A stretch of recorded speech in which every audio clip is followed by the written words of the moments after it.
श्री कृष्ण गोविंद हरे मुरारी हे नाथ नारायण वासुदेवा श्री कृष्ण गोविंद हरे मुरारी हे नाथ नारायण वासुदेवा श्री कृष्ण गोविंद हरे मुरारी हे नाथ नारायण वासुदेवा श्री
राजाधिराज प्रभु रामचंद्र भगवान की जय।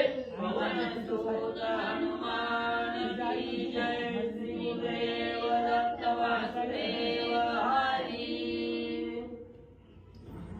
श्री गणेशाय नमः। श्री सरस्वती नमः। वक्रतुंड महाकाय गुरुपुरी समप्रभा निर्विघ्नं कुरु मे देवं सर्वकार्येषु सर्वदा। गणनाथ रविषु बृहस्पति पंचैताने स्मरे नित्यवेदवाणी प्रवर्तते। गुरुर्ब्रह्मा गुरुर्विष्णु गुरुर्देवो महेश्वरः। गुरुर्साक्षात् परब्रह्म तस्मै श्री गुरवे नमः। श्रोतावक्ता तुझितु देवाची रुक्मिणीवरा पांडुरंगाय नमः। कुंडलिकावती हरी विठ्ठल श्री ज्ञानदेव तुकाराम पंढरीनाथ भगवान की जय। गोपाल कृष्ण भगवान की जय। राजाधिराज प्रभु रामचंद्र भगवान की जय। पवन सुत हनुमान की जय। श्री देव दत्त वासुदेव हरी। श्री गणेशाय नमः। श्री सरस्वती नमः। श्री प्रभु रामचंद्राय नमः। जय जयाजी सद्गुरुमूर्ती अनुपम्य तुझी आगाध कीर्ती। सुखवी जन्म मरणांती हे ख्याती अनुपम्य। श्री गणेशाला वंदन करून प्रभू रामचंद्राचं स्मरण आणि सद्गुरूंशी शरण जाऊन कधी धर्मसंधाने ग्रंथकर्ते मनोहर सूत महाराज आणि सद्गुरूची असणारी आराधना त्या ठिकाणी करतायत, प्रार्थना त्या ठिकाणी करतायत, सांगतायत असणारे सद्गुरू राया तुम्ही कसे त्या ठिकाणी आहात, तुमची असणारी अगाध कीर्ती काय आहे त्या ठिकाणी असणारा म्हणजे त्या ठिकाणी असणारा त्या ठिकाणी म्हणजे साधकाला आणि जन्म मरणाच्या फेऱ्यातून बाहेर काढण्याचं सामर्थ्य तुमच्या अंगी त्या ठिकाणी आहे. आणि जो साधक असणाऱ्या सद्गुरूच्या चरणाला लीन त्या ठिकाणी झाला त्याचा असणारा जन्म मरण त्या ठिकाणी चुकल्याशिवाय राहत नाही. एवढी असणारी सद्गुरूची असणारी आणि म्हणजे ख्याती आहे. भावार्थ पाहिजे निका व्यर्थ नको हे लापणिका. जैवी गंगा मन कर्णिका क्षय करी पापाते. मग असणारे ग्रंथकर्ते त्या ठिकाणी सांगतायत की कुठलंही कार्य करत असताना ते कार्य मनापासून असणाऱ्या अंतःकरणाच्या ठिकाणी भाव दृढ त्या ठिकाणी करून जर कार्य त्या ठिकाणी केलं तर फळाला त्या ठिकाणी जातं. मग कार्य करत असताना दिखावा त्या ठिकाणी नको किंवा वरपांगी त्या ठिकाणी नको, जगाने आपल्याला वाहवा त्या ठिकाणी करावे म्हणून कार्य कुठलंही त्या ठिकाणी करू नये. कार्य हे असणारा भाव ठेवून त्या ठिकाणी जर केलं तर परिपूर्ण त्या ठिकाणी होतं. जसं असणारा त्या ठिकाणी गंगा नदी आहे, मनकर्णिका नदी आहे आणि या नदीमध्ये असणारं स्नान केल्याबरोबर असणारी त्या ठिकाणी दुर्जन जरी तिथं गेला, पापी जरी तिथं त्या ठिकाणी गेला आणि असणारा सद्वर्तनाचा साधक जरी गंगा नदीमध्ये मनकर्णिका नदीमध्ये स्नानासाठी त्या ठिकाणी गेला तर दोघालाही असणारा त्या ठिकाणी आपल्यामध्ये सामावून त्या ठिकाणी घेते, दोघांचंही पुण्य असणारं पुण्य त्या ठिकाणी वाढवते. तसं म्हणजे त्या ठिकाणी आपणही असणारी त्या ठिकाणी भक्ती करत असताना श्रद्धायुक्त अंतकरणानं भावयुक्त अंतकरणानं त्या ठिकाणी कुठलंही कार्य करा ते कार्य सफल त्या ठिकाणी म्हणजे होईल. जैवी अग्नी स्फुलिंग पाही भस्म करी सर्व तृणवाळी. तैसा सद्गुरु मंत्र पाही भस्म होई पाप समूह. जसं असणारं म्हणजे एक असणारी लहानशी म्हणजे अग्नीची ठिणगी आहे त्या ठिकाणी, लहान असणारा कोळसा आहे त्या ठिकाणी आगीचा आणि ती आगीची ठिणगी म्हणजे साध्या एका गवताला त्या ठिकाणी लागले की सगळं असणारं जंगल जाळून त्या ठिकाणी भस्मसात करते. तसं ही ठिणगी रूपी असणारा थोडा जरी सद्गुरूचा कृपेचा वरदहस्त आपल्या असणाऱ्या मस्तकावर त्या ठिकाणी बसला तर ती ठिणगी रूपी असणारी जी काय असणारा कृपाशीर्वाद आहे त्या ठिकाणी तो कृपाशीर्वाद आपल्याला असणाऱ्या मस्तकावर पर्वता एवढा पातक जरी त्या ठिकाणी असलं तर एका क्षणात आणि सर्व पातक त्या ठिकाणी नाहीसं करता एवढ्या सद्गुरूच्या कृपेमध्ये सामर्थ्य त्या ठिकाणी आहे असं ग्रंथकर्ते सांगतात. आस्वायसे जे सद्गुरु दया माझा नमस्कारू. श्री देवा वरद करू जय मे भव पारू होय माझा. मग ज्यांच्या कृपेनं सर्व पापाचा क्षय त्या ठिकाणी होतो, पुण्याचा संचय त्या ठिकाणी होतो, अशा सद्गुरूला माझा साष्टांग नमस्कार त्या ठिकाणी असो. म्हणून सद्गुरुवर्या तुमच्या असणाऱ्या कृपे आशीर्वादाशिवाय कुठलंही कार्य परिपूर्ण त्या ठिकाणी होत नाही. म्हणून म्हणजे हा असणारा भवरूपी जो असणारा सागर आहे, हा प्रपंचरूपी सागर आहे. या सागरातून आईला तीरावून पहिल्या तीराला जाण्यासाठी सद्गुरुवर्या तुमच्या असणारी कृपा हस्त आणि माझ्या मस्तकावर अखंड म्हणजे त्या ठिकाणी ठेवा. आता एका भाविक जन कथेची द्यावे अवधान, एतीचे ग्राहिका कोण कोण त्यांचे श्रवण करावे. मग असणारे ग्रंथकर्ते मनोहर तू सांगतात, असणारे सुज्ञ असणारे त्या ठिकाणी म्हणजे तुम्ही श्रोतेजन आहात, भाविकजन त्या ठिकाणी आहात. म्हणून ही असणारी जी कथा आहे त्या ठिकाणी, ही कथा म्हणजे सर्व अंगाचं कान त्या ठिकाणी करा आणि सावध एक चित्तानं त्या ठिकाणी ऐका. ही कथा असणारी कोणी कोणी त्या ठिकाणी अवलंबली गेली, हे अधिक महात्म्य त्या ठिकाणी कुणी कुणी जाणलं गेलं आणि कुणाला कशाचं फळ त्या ठिकाणी प्राप्त झालं. मग असे हे अधिक मास महात्म्यामुळं कोण साधक त्या ठिकाणी तारून गेले याच्या विषयीची कथा आणि म्हणजे ऐका. एरा भाविका चाड नाही वेतन पडावे गवाही, जय असेल जयाची दैवी त्याची नवाई भूभूता. मग त्या ठिकाणी असणारे ग्रंथकर्ते सांगतात, हिथं म्हणे ज्याच्या असणाऱ्या मस्तकावर सद्गुरूची कृपा आहे, ज्याच्या असणाऱ्या मस्तकावर भगवंताचा वरदहस्त त्या ठिकाणी लादलेला आहे, तोच साधक इकडं त्या ठिकाणी येतो. किंवा इकडं असणारा साधक आपोआप वळून त्या ठिकाणी येतो. त्याचं पूर्व संचित त्या ठिकाणी आहे. तसं जसं कर्म आहे पूर्वकर्म जसं आहे तसं असणारं त्या ठिकाणी आता त्या साधकाला फळ त्या ठिकाणी प्राप्त होतं. म्हणून ज्याच्यावर सद्गुरूचा कृपेचा वरदहस्त आहे तो साधक इकडं पोथी पुराणाच्या ठिकाणी येतो. बाकीचे असणारे जवळून त्या ठिकाणी जातात पण इकडं त्या ठिकाणी येत नाही. अशी ही अनुपम्य असणारी कथा आहे. सावध रीतीनं ऐका. तोची भावार्थ निका प्राकृत भाषेत टीका, भावार्थ बळे ऐका म्हणे दासानुदास. म्हणून म्हणजे हे असणारं पद्म पुराणामध्ये सांगितलेली कथा आहे आणि पद्म पुराणामध्ये सांगितलेली कथा ही संस्कृत भाषेत आहे. म्हणून तुमचा या असणाऱ्या कथेमध्ये अधिक मास महात्म्यावर तुमचा दृढ विश्वास त्या ठिकाणी व्हावा, मनामध्ये भाव त्या ठिकाणी या कथेविषयीचा वाढावा. म्हणून ही प्राकृत भाषा आपल्या महाराष्ट्रीयन मराठी भाषेमध्ये हा ग्रंथ त्या ठिकाणी लिहिला. म्हणून या कथेवर दृढ भाव त्या ठिकाणी ठेवा आणि ही कथा सावध चित्तानं म्हणजे ऐका. विष्णू वदे लक्ष्मी ते मलमात्म्य अति अद्भुत, जय सुखदायक सर्वांचे श्रवण करी यथार्थ. मग असणारे विष्णू भगवंत लक्ष्मी मातेला सांगू लागलेले आहेत की हे लक्ष्मी माता, ही असणारी कथा कशी आहे त्या ठिकाणी, जो कोणी साधक मनोभावे आणि श्रद्धायुक्त अंतकरणानं हे मलमास महात्म्य त्या ठिकाणी श्रवण करील, त्या असणाऱ्या साधकाला आईला तीरावून पहिल्या तीराला पोहोचवण्याचं कार्य ही असणारी कथा त्या ठिकाणी करणार आहे. म्हणून आलाव कथेला त्या ठिकाणी, म्हणून म्हणजे एकाग्र चित्तानं शुद्ध अंतकरणानं आणि दृढ भावानं ही असणारी कथा त्या ठिकाणी ऐक असं असणारे भगवंत लक्ष्मी मातेला सांगतात. सौराष्ट्र देशाची ठाई झाली असे अपूर्व नवाई, त्याची कथा तू ते सर्वही ऐक एकाग्रते शुभानने. मग असणारे विष्णू भगवंत लक्ष्मी मातेला सांगतात, सौराष्ट्र देश आहे आणि या देशामध्ये एक असणारी अपूर्व अशी घटना त्या ठिकाणी घडलेली आहे. काय नवलाची घटना त्या ठिकाणी घडली याच्या विषयीचं सविस्तर वृत्तांत त्या ठिकाणी सांगतो. सावध हो नाही. तो देश परमकंटका, कोठे वृक्ष न मिळे एका, छाया नाहीचा कोठे देखा, वैसावया पंथस्था. मग त्या ठिकाणी असणारा सौराष्ट्र देश म्हणजे आपला हा असणारा म्हणजे आपला हा असणारा म्हणजे त्या ठिकाणी भारत देश आहे. आणि या असणाऱ्या देशामध्ये अतिशय घनघोर असणारं वन आहे. त्या ठिकाणी कुठं सावलीला बसायचं म्हटलं तर सावली नाही, कंटक असणारं काटेरी वन आहे. त्या ठिकाणी जिकडं बघल तिकडं काटेची झाड आहे आणि सगळं असणारं वाळवून वन त्या ठिकाणी गेलेलं आहे. असं असणारं त्या ठिकाणी वाटाणी जर कुणाला जायचं थोडा विसावा आला झाडाच्या सावलीला त्या ठिकाणी बसावं म्हटलं तर बसण्यासाठी सावली सुद्धा त्या ठिकाणी नव्हते. एवढं घनघोर अरण्याने त्या ठिकाणी म्हणजे होतं. वस्तीची ग्रामण मिळे सर्वता, तेथे पक्षी श्वापदांची कोण वार्ता, ऋषी समुदाय पाहता तोची तत्वता न दिसे. मग कितीही लांब म्हणजे त्या ठिकाणी मार्गक्रम केला तर असणारं गाव सुद्धा म्हणजे त्या ठिकाणी लवकर येत नव्हतं. आणि गावाचे आस धरून त्या ठिकाणी चालायचं. सगळं खाकरलेलं पण आहे त्या ठिकाणी. झाडाला पाला त्या ठिकाणी नाही, सगळी खाकरून वाळून गेलेली झाड आहे ती. म्हणून म्हणजे त्या ठिकाणी पशु पक्षी सुद्धा त्या ठिकाणी नव्हते.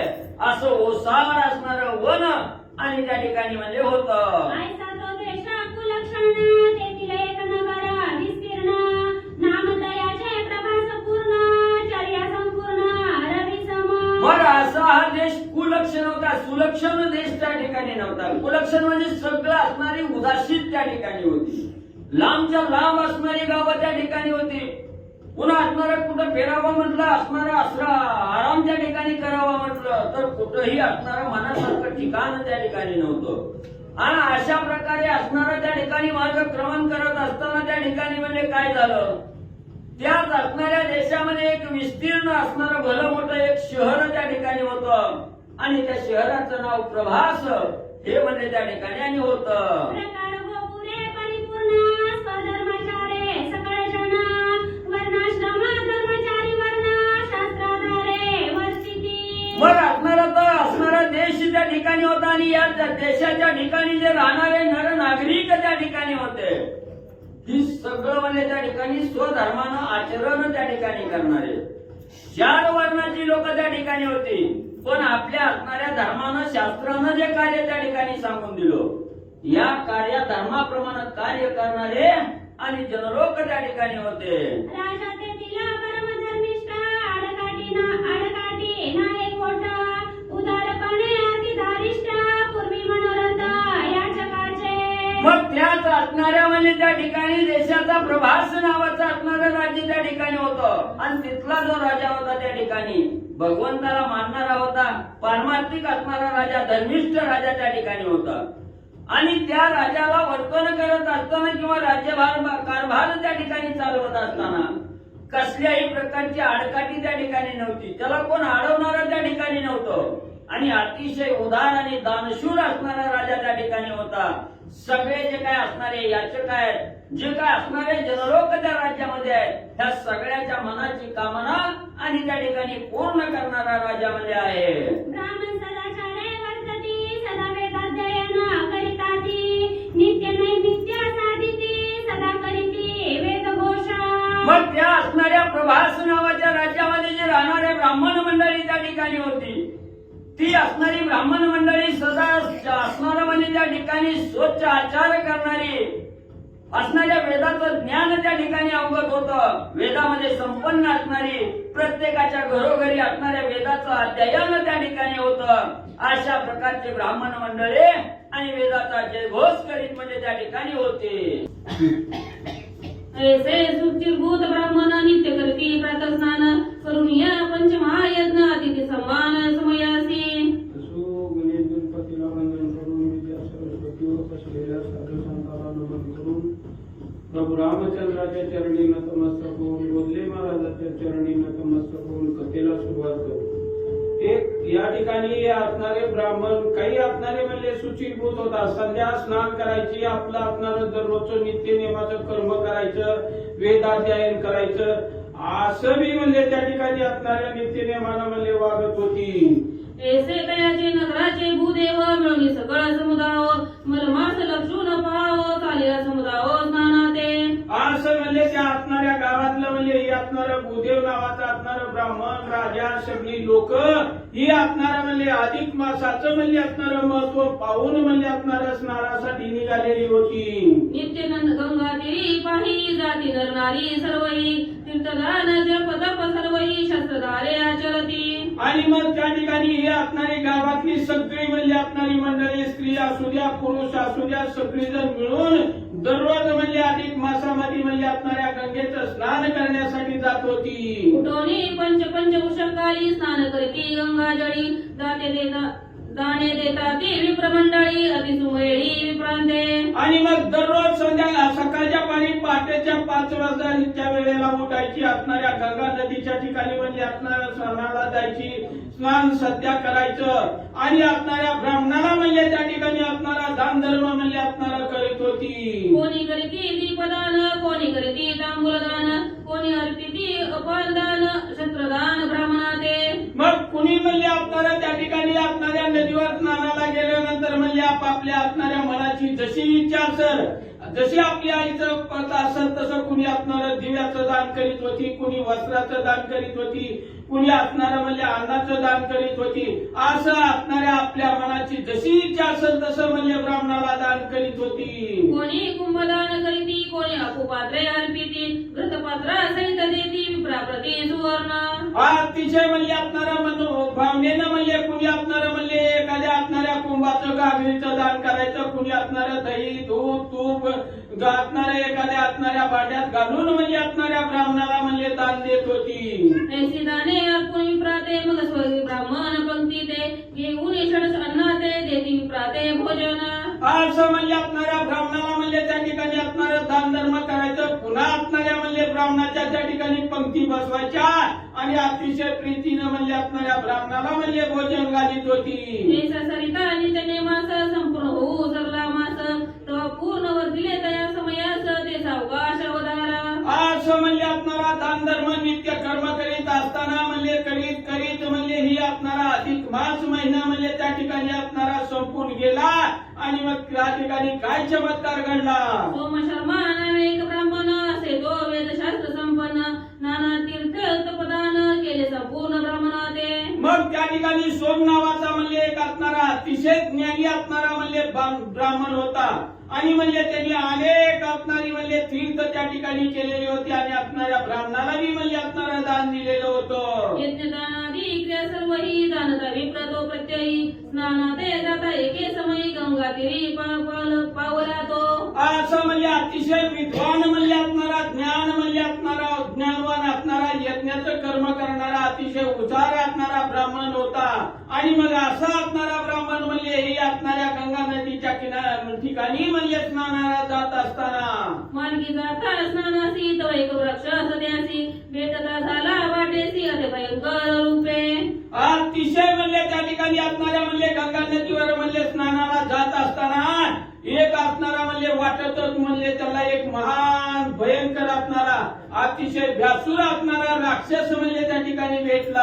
अकरा विक्राळ दीर्घवदन, लंब बाहो विशाळ नयन, धुम्राकार जटा पूर्ण आरक्त वर्ण गोष्ट पैन. मग असणारा राक्षस म्हणजे त्या ठिकाणी असणारा भेटल्यानंतर अकराळ विक्राळ म्हणजे त्याचं असणाऱ्या म्हणजे वजन होतं, लांब म्हणजे असणाऱ्या जटा वाढविलेल्या होत्या, अतिशय भ्यासूर असणारा म्हणजे राक्षस त्या ठिकाणी भेटला होता.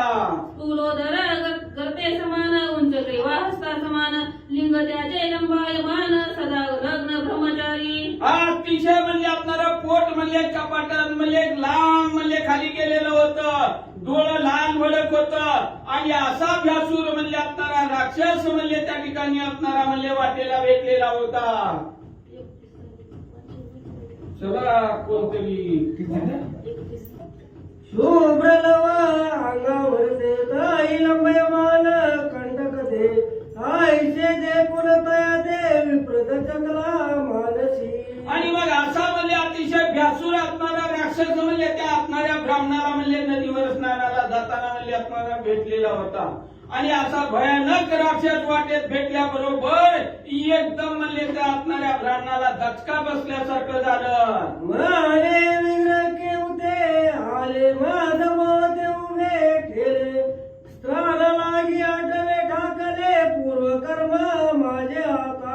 मग त्या ठिकाणी असणारा ब्राह्मण मनामध्ये असणारा विचार करू लागला, काय म्हणजे ही असणारं भलं मोठं म्हणजे असणारं विघ्न म्हणजे माझ्या पुढे उभं राहिलं एकदम, काय म्हणजे ही असणारं विघ्न माझ्या समोर येऊन ठाकलंय, माझ्या असणाऱ्या पूर्व कर्माचाच म्हणजे काहीतरी दोष असावा म्हणून म्हणजे ही असणारं विघ्न माझ्या पुढे येऊन उभं राहिलं. मग हृदय विस्मरून भगवान नरसिंह मंत्र जपे ब्राह्मण, तेरे भीती गेली निघून मग बोले वचन तयासी. मग असा मनामध्ये घाबरून गेलेल्या ब्राह्मणानं मग शेवटी म्हणजे असणारं कसलं बी संकट आलं की माणूस असणाऱ्या भगवंताचा धावा करतो, तसं म्हणजे त्या असणाऱ्या ब्राह्मणाने म्हणजे असणाऱ्या भगवंताचा धावा केला आणि जो असणारा मंत्र होता त्या असणाऱ्या मंत्राचा जप केल्याबरोबर मग त्याच्या असणाऱ्या मनातली म्हणजे असणारी भीती निघून गेली आणि पुन्हा त्या असणाऱ्या राक्षसाला बोलू लागला.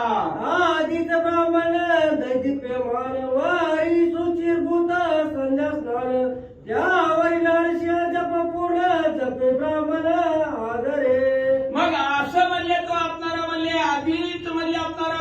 तपस्वी होता, तेजस्वी होता आणि असा असणारा ब्राह्मण म्हणजे ही असणारा संध्या स्नान करायला निघालेला होता आणि ही असणारा राक्षस म्हणजे समोर आलेला बघून म्हणजे त्याच्या मनातली भीती निघून गेल्याबरोबर पुन्हा असणारा तो काय त्या ठिकाणी करू लागला.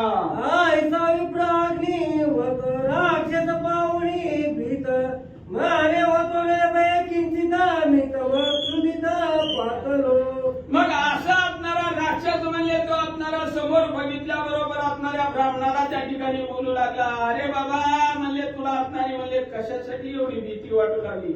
मला म्हणजे अतिशय भूक लागलेली आहे म्हणून म्हणजे मी या ठिकाणी आलो. असा तो असणारा राक्षस बोलू लागला.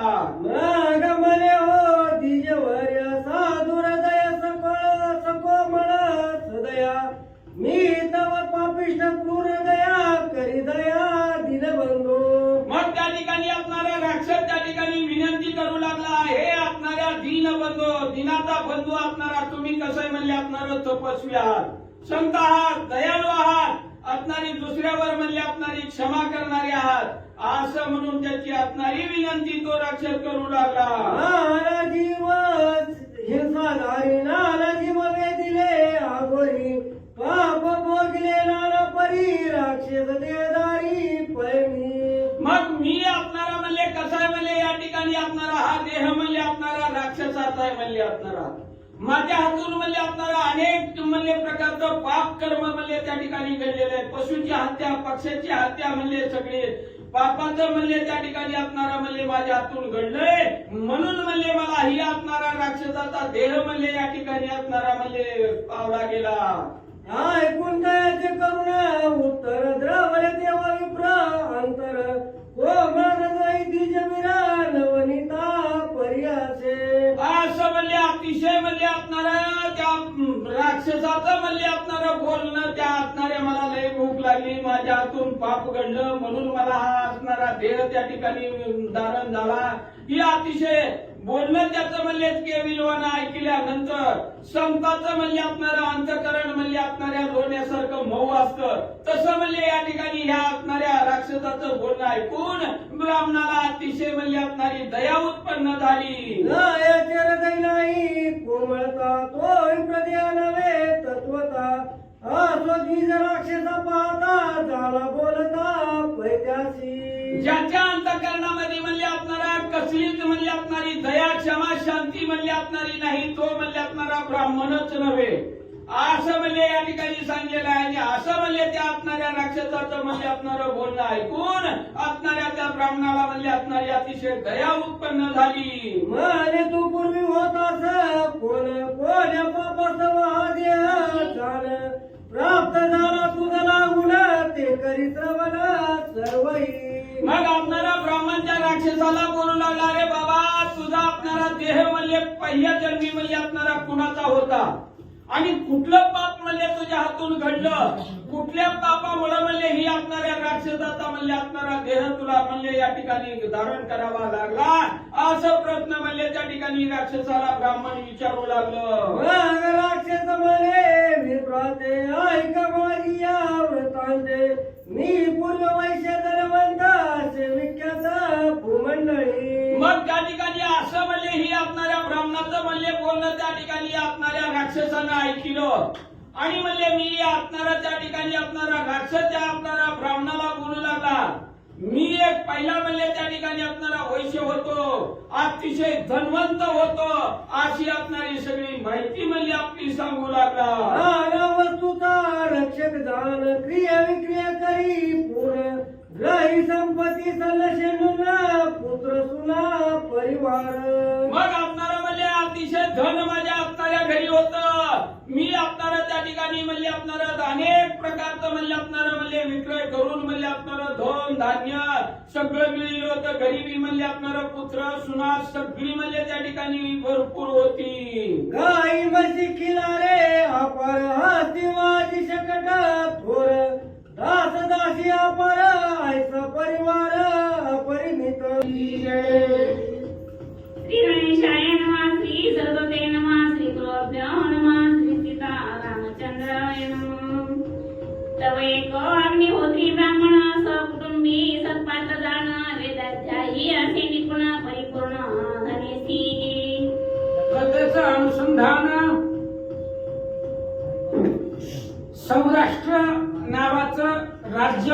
त्याच्यामध्ये प्रभास नावाची नगरी आणि तिथं एक कुळशर्मा नावाचा ब्राह्मण आणि तो ब्राह्मण गंगा स्नानाला माघ महिन्यामध्ये चालला असताना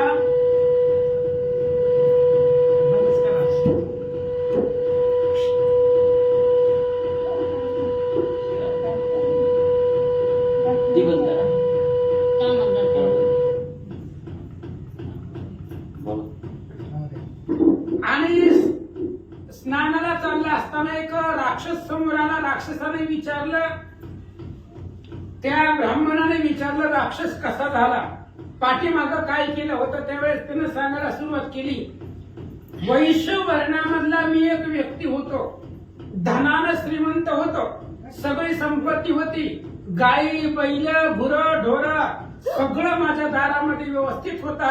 आणि असं मी जीवन जगत असताना काय झालं, तव तो विप्रशिरोमणी चालला मायत्रा लागुनी तयाने द्रव्य घट भरुनी ठेविला अनुनी ग्रही माझ्या.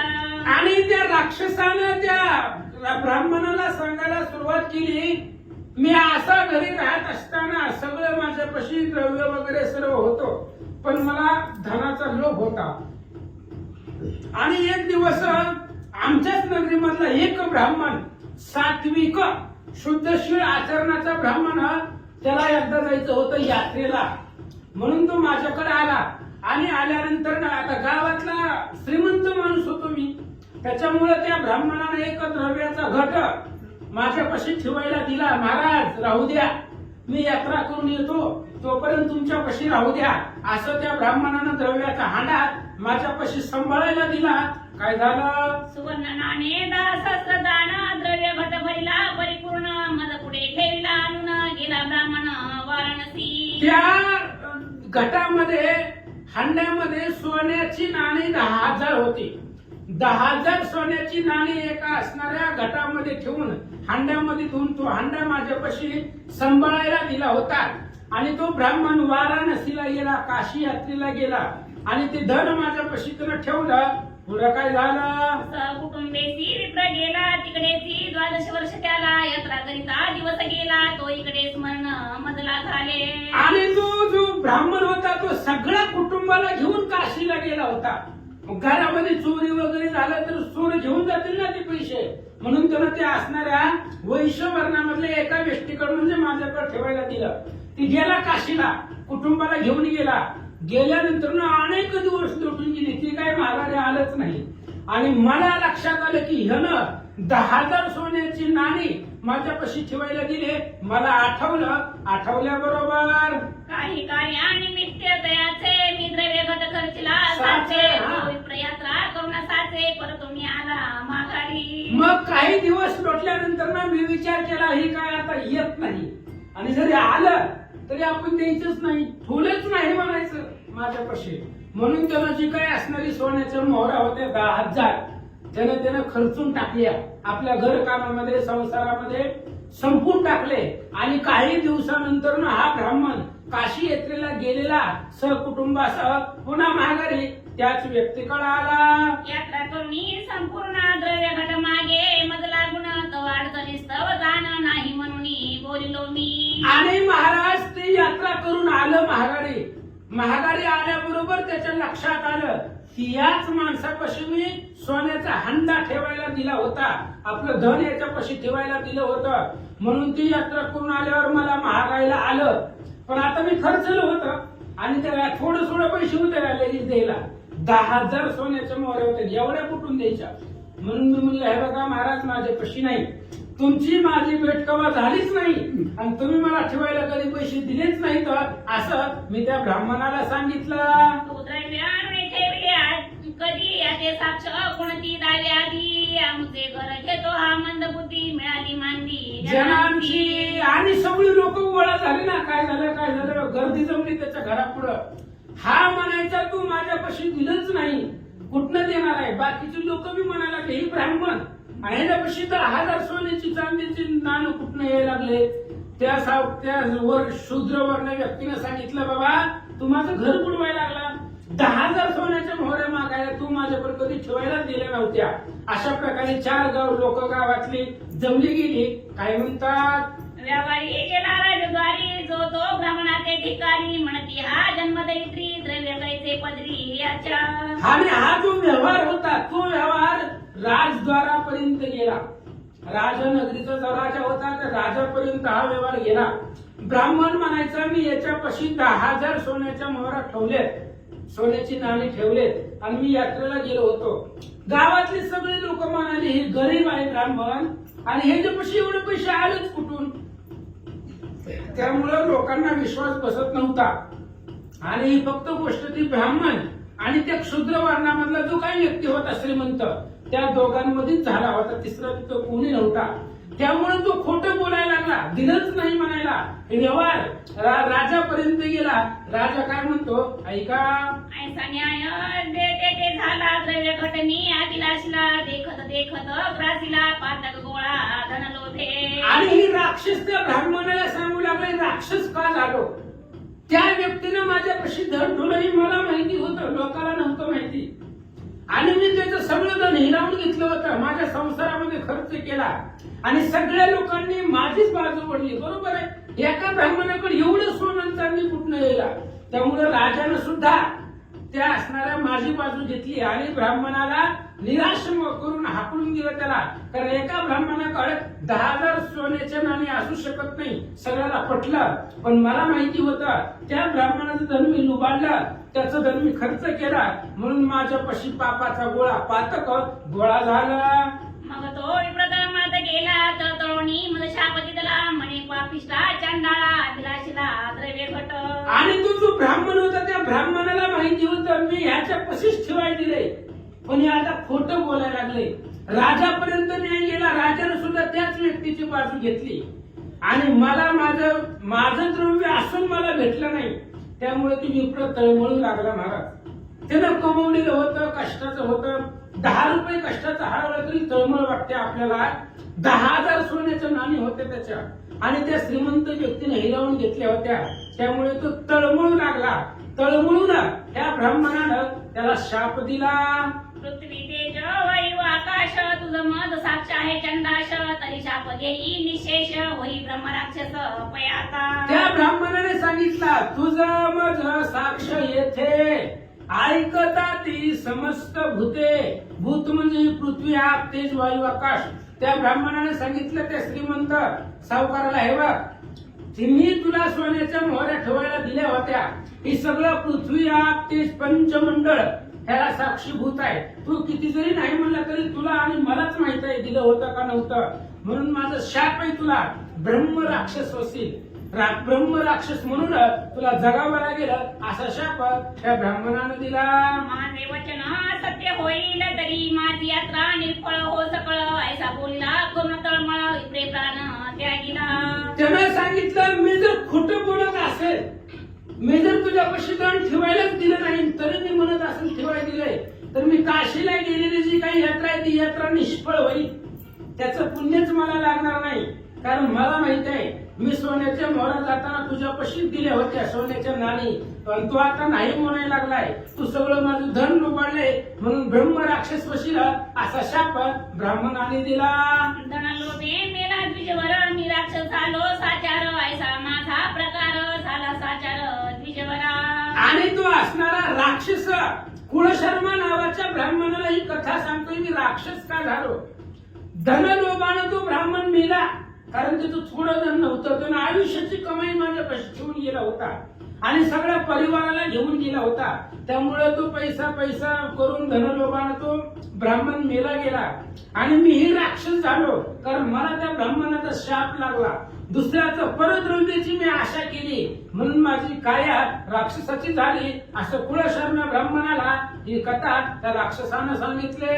परक्याचे द्रव्य अभिलाषिले ते आत्मवर्ग खाऊन गेले शेवटी मज व्यसनात झाले भोगणे लागले दैत्य दशे. दुसऱ्याचा द्रव्याचा अभिलाष केला आणि ती द्रव्य खाल्लं कोणी आमच्या सगळ्या परिवारानं खाल्लं. ती 10,000 सोन्याची जी काही नाणी होती ती कुठं खर्च केली परिवारासाठी खर्च केले.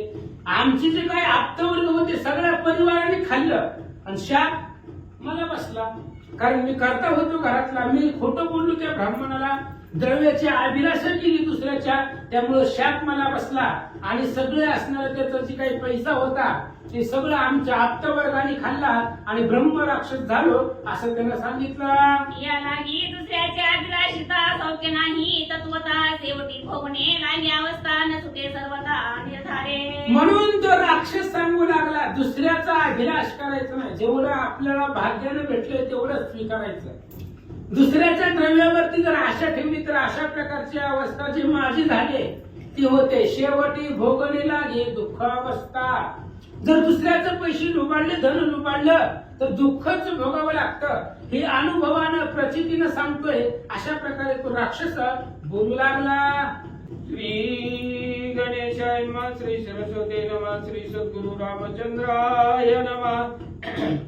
या लागी दुसऱ्याचे अभिलाषिता सौख्य नाही तत्वता शेवटी भोगणे लागे अवस्था न सुटे सर्वता निर्धारे. आणि तो ब्रह्म राक्षस कुळशर्मा नावाच्या ब्राह्मणाला आडवा आला होता.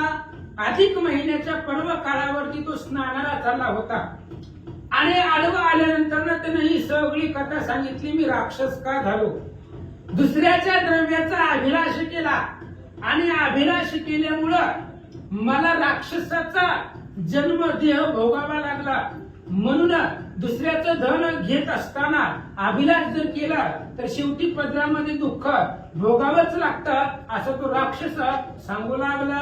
आता प्रार्थना ऐका, परोपकार करा, निकाम जना मदधाडी परलोका तारक नौका तू होई. आणि त्या राक्षसाने सांगितलं महाराज आता माझा उद्धार करायचं तुमच्या हातामध्ये.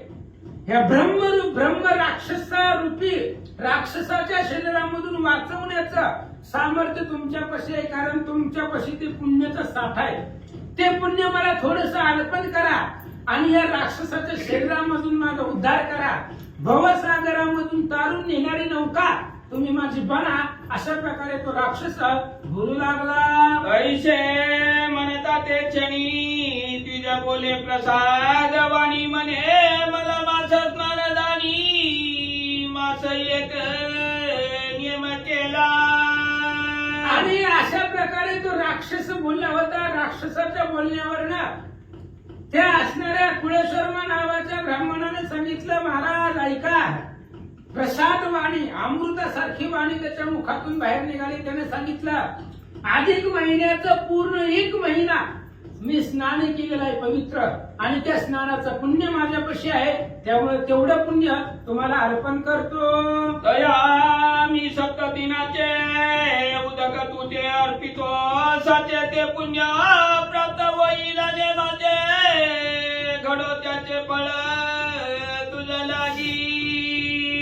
आणि त्या ब्राह्मणाने सांगितलं अधिक महिन्यामध्ये हे असणाऱ्या पूर्ण महिनाभर मी असणारं स्नान केलेलं आहे आणि महिनाभर केलेल्या स्नानाचं पुण्य माझ्यापाशी जमा आहे. त्यातलं फक्त 7 दिवसाचं पुण्य तुला देतो. संकल्प सोडून उदपाने हातावरती पाणी घेऊन संकल्प सोडतो आणि त्या पुण्यानं तुझा उद्धार होईल असं ब्राह्मणाने सांगितलं. ऐशे वदोन देवेली उदक भरलेशे आंधळी म्हणे तुझा सुपारी होतात काळी उद्धार येवेली. आणि अशा प्रकारे त्या ब्राह्मणाने सांगितलं. हातामध्ये पाणी घेतलं, अंजुळे भरून पाणी घेतलं आणि ते पाणी त्याच्या हातावरती टाकलं आणि पाणी सोडत असताना आपण कमवलेल्या महिन्या दिवसापैकी 7 दिवसाचा पुण्याचा संकल्प त्या ब्राह्मणाने केला आणि पाणी सोडला. वदोन घातले उदका तव नवला वर्तले एक विमानात आले तात्काळी गे अतिल कलकित तेजस्वी. अशा प्रकारे त्या ब्राह्मणाने संकल्प सोडला 7 दिवसाचं पुण्यानं तुझा उद्धार होईल. राक्षसाच्या देहामधून तू तरुण जाशील.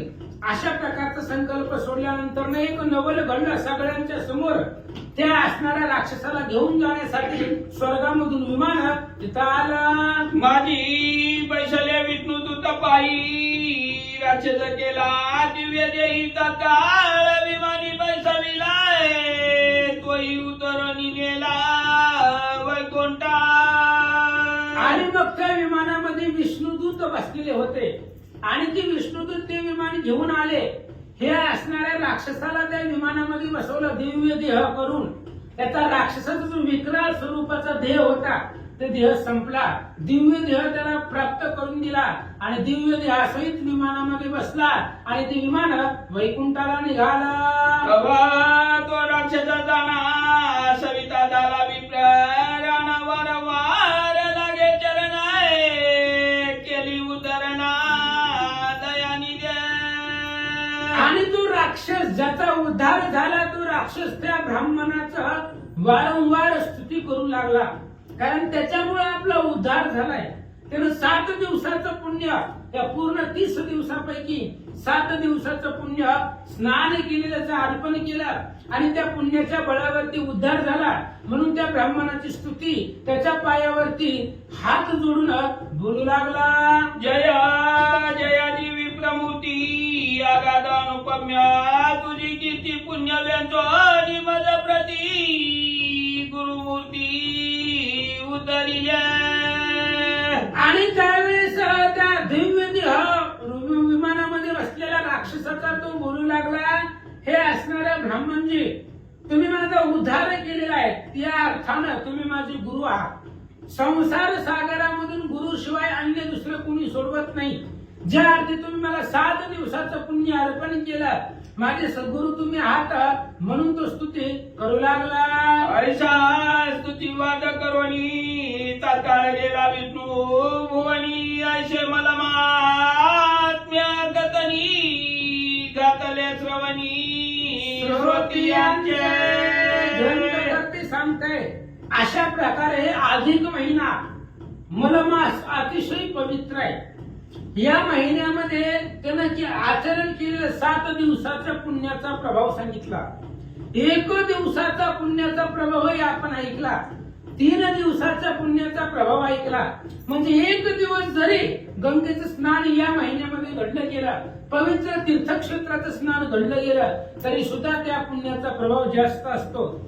आणि ग्रंथकर्ते सांगतायत 7 दिवसाचं पुण्य अर्पण केला आणि ब्रह्म राक्षसाचा उद्धार झाला एवढा पवित्र ही महिना आहे असं महाराज सांगतात. म्हणून मला महात्म्या गाद तोर भावे आचरो नारी नर करा पुल्या जन्माचा उद्धार विनवी किंकर संताचा. ग्रंथकर्ते मनोहर सुद्धा आपल्याला हात जोडून सांगतायत विनवे किंकर संताचा मी संताचा दास आहे लिपुर आहे.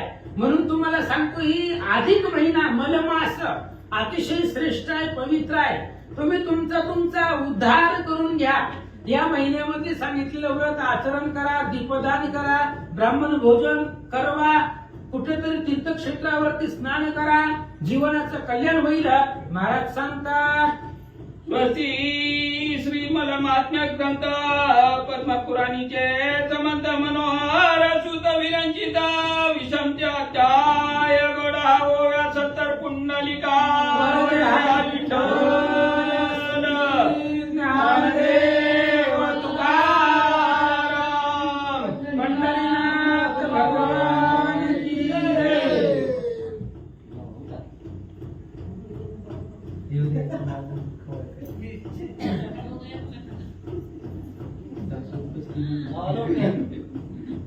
Hak